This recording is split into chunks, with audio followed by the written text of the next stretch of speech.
With these surgery tools, an important thing to understand about life here in Jamestown is it's not comfortable. After all, what's driving the settlers coming over here to Jamestown? Religious freedom. Religious freedom. Oh, unfortunately not, sir. There is no religious freedom here in Virginia. In fact, that church behind you, that's the Church of England. And if you were not a member of the Church of England, you're not coming to Jamestown. So who said gold? Gold, yeah, gold. That's a big driver. And these men know that when they come over, they're going to be laboring very hard, and they're going to be exposed to plenty of danger. In fact, most of the colonies being set up in the New World had failed. Not only the English colonies, but also too many of the Spanish colonies, many of the Dutch and French colonies. They had failed coming over due to, well, disease, famine, attack, weather, all sorts of danger. And if the men are going to be exposed to danger here physically, then it's best to have a surgeon on hand. Now, there's a big difference in this age between a doctor and a surgeon. Anybody happen to know what the difference is nowadays between a doctor and a surgeon? So doctor you go to if you have something wrong with you, and a surgeon will perform surgery. Right. A surgeon is somebody who does the invasive stuff. A doctor is someone who handles pretty much everything else in medicine. Well, when it comes to this age, a doctor is someone who's going to study at a university. They're going to study medicine there with their learning Latin, reading the latest texts. A surgeon is someone who's going to have to study hands-on, placed with a master surgeon, and for a couple of years, basically that young man, it's always a young man in this case, that young man is going to practice surgery. What's one of the most common things then you might expect a soldier to be exposed to an injury? Gunshot wounds. All right, so let's briefly assess a patient who is shot in the arm with a musket ball. Here's a musket ball, a piece of lead, 1/12 of a pound of lead. Fairly deadly thing. If it goes through you, chances are you're not going to live. However, if it hits at a good distance and lodges perhaps in the bone, hits the bone, then chances are you might actually survive. You're going to need some emergency surgery. So do we have anybody with a steady hand who can be our surgeon? All right, someone close. How about you, miss? Me. All right, so there is our patient. There is the body. The ball is lodged somewhere in the body under flesh. Now, if he arrives to a modern hospital with a bullet wound, where's the first place you're going to take that patient? What's the first machine On the table. you're going to take that patient to? X-ray. All right, so the patient's been shot. There's a bullet somewhere in the body. What do we need to do? Cut him up. No, not yet. Find out where the bullet's at. And how would you find that in the modern day? See blood or X-rays? X-rays. But we don't have X-rays, so what we do need to have what we have is a probe. So probe through and find that ball.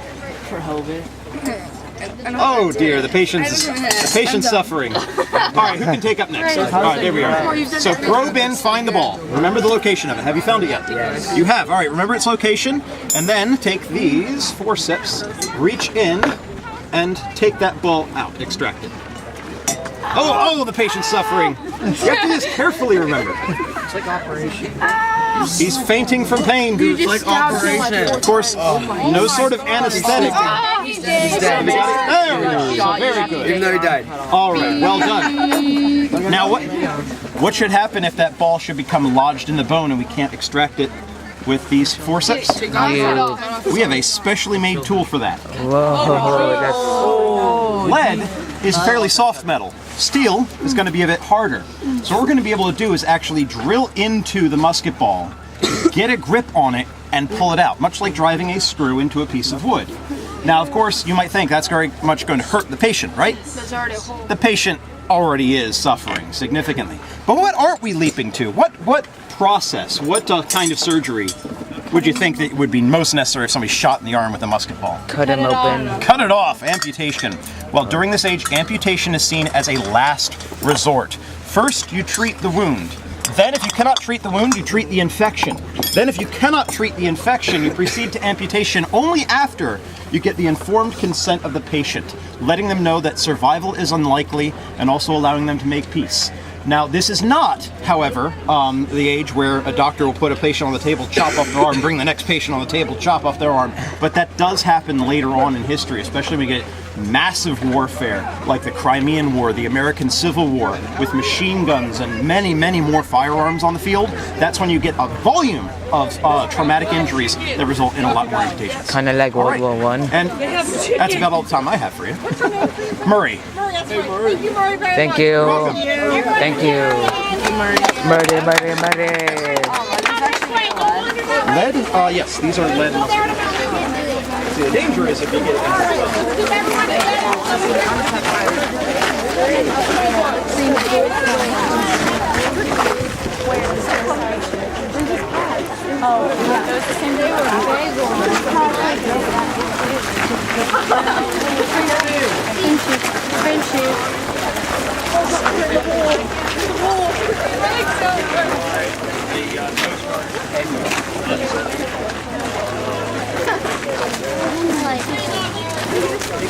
We're going to just hit the first shot because we're on kind of a rush.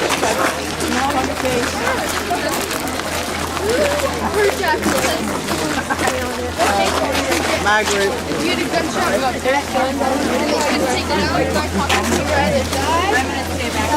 We're like, go back to Mexico. Let's go down to a little wall.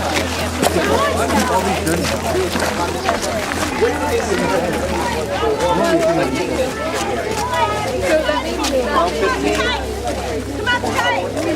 Try to stay on this side and then guys, this is the most fire at this moment. If you think about this fort, who would have built this fort? Who's going to be building this fort? The men, the Englishmen that are here. Okay, so you're going to have things, you're going to have tools. First of all, this is a biscuit like you have on the ship. You're not going to be able to eat a lot of fresh foods on the ship, so you're going to have biscuits. This is something you can make here. It's flour, water, a little bit of salt. Okay? Don't try to break it, it will break, but it's very hard. You're going to have to some type of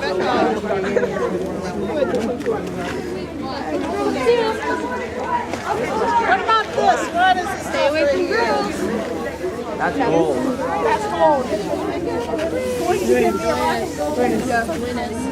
Alright, they actually thought this was gold to the point where they brought goldsmiths over on different voyages, and they also sent it back to be analyzed in England. Okay, go ahead and pass it around, make sure I get it back to you. Now the musket ball that Murray was just talking about. Musket ball. Yeah. The fire is going to be out in just a moment. What fire? And then one more thing. What's that? Well, you have to get in there for the top end.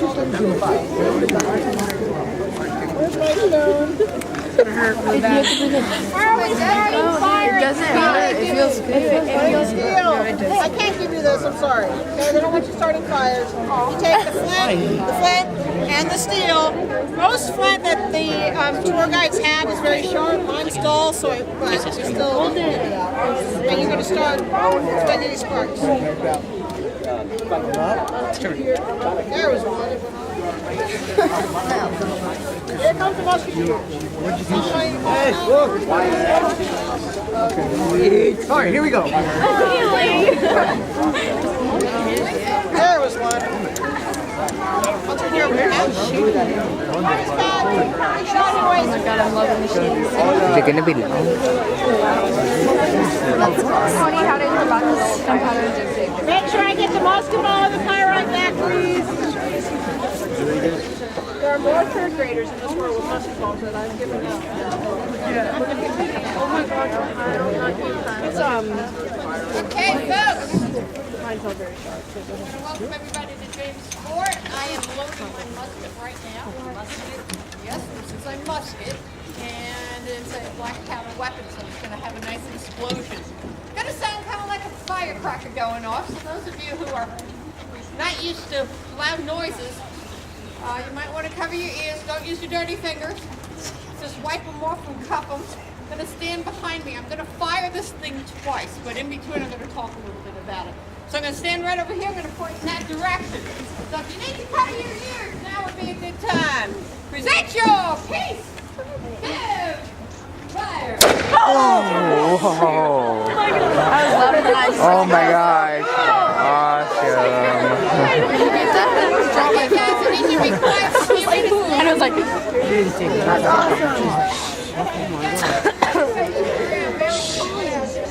Got them all? All right. Okay.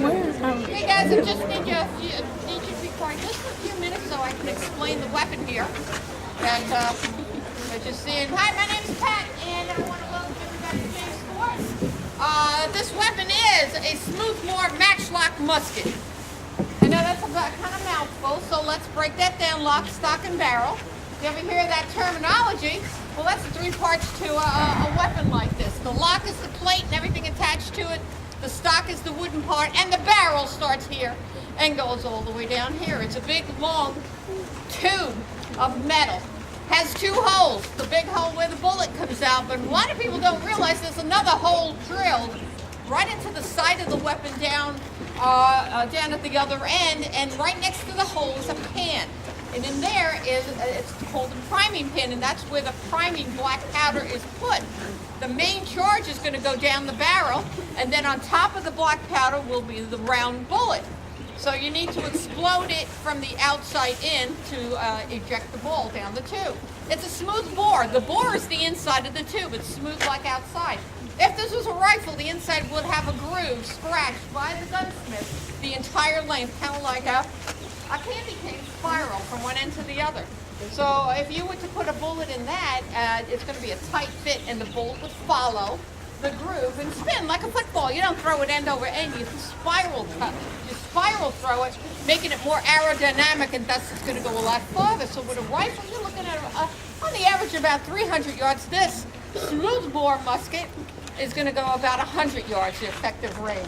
It is a musket. It is not a gun. Guns are artillery pieces. That is a Saker there. That can shoot about 2 miles.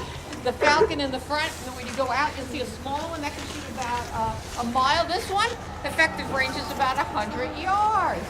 A bow and arrow, you're looking roughly about 40 to 50 yards effective range. It's going to take about 20 seconds to reload. A Powhatan Indian can reload every 5 seconds. There's thousands of them out there. There's about 150 men in this sport. But because of the firepower that we have, the Indians are relatively afraid of these Englishmen here. But we have to be on guard 24 hours a day here, round the clock. So every man here, when you arrive, you already signed your contract with the Virginia Company before you even boarded the vessel back in England. So when you arrive, you're going to be a soldier. We're going to issue you a musket if you didn't bring your own. Some of them are about 8 pounds, some of them over 20 pounds. A suit of armor, you're looking at roughly 15 pounds or more. Your sword and all the accoutrements, and then with the train, it'll take you about 20 seconds to reload this thing. So I'm going to show you step-by-step how to load it. Of course, you have to have the burning match. It is a musket. It is a matchlock musket. The match here is the ignition system. Always 2 ends lit between the fingers at all times. You're going to need your black powder. Today I'm carrying a bandolier. It kind of looked like a belt at one time. We put holes in it, strings to the bottles. In each bottle's a charger. Inside the bottle is your charge, your black powder that you have to load yourself as a soldier here. And you have to make your own musket balls too. So if you have a tour guide with a little red bag, I bet you they have at least 1 bullet on them. They're not cone shaped. They're round, a 1/12 of a pound of lead coming at you about 1,000 feet per second right out of this muzzle. So a small hole in the front, a bigger hole out the back. Fun, huh? Yes. Yeah, so how to load it? Well, burning match, armor on, sword on your belt. Now I got to take that black powder and I got to load. First thing I need to do is set a priming charge. Today in my pouch that I normally keep bullets, I've already measured the powder. Gonna put a little bit in that priming pan right next to the little baby hole in the back of the weapon. Cover the pan. Next step. You see, I have to bring the weapon down. That's why I need the pan cover on it. I'm charging with powder. Now, 400 years ago, I did not do that. I reached on my bandolier, pop the top, and pour 1 bottle in and drop it. Next step, take a bullet, put it up here. Notice today, no bullets. Sometimes they put a couple in their mouth.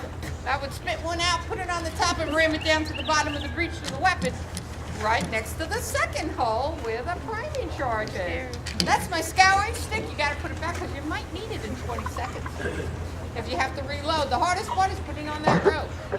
Okay, those of you who joined late, I'm ready to fire. So if you need to cover your ears, Just cup them like that. I'm going to stand right over here. So if you need to cover him, that would be a good time. Present your piece.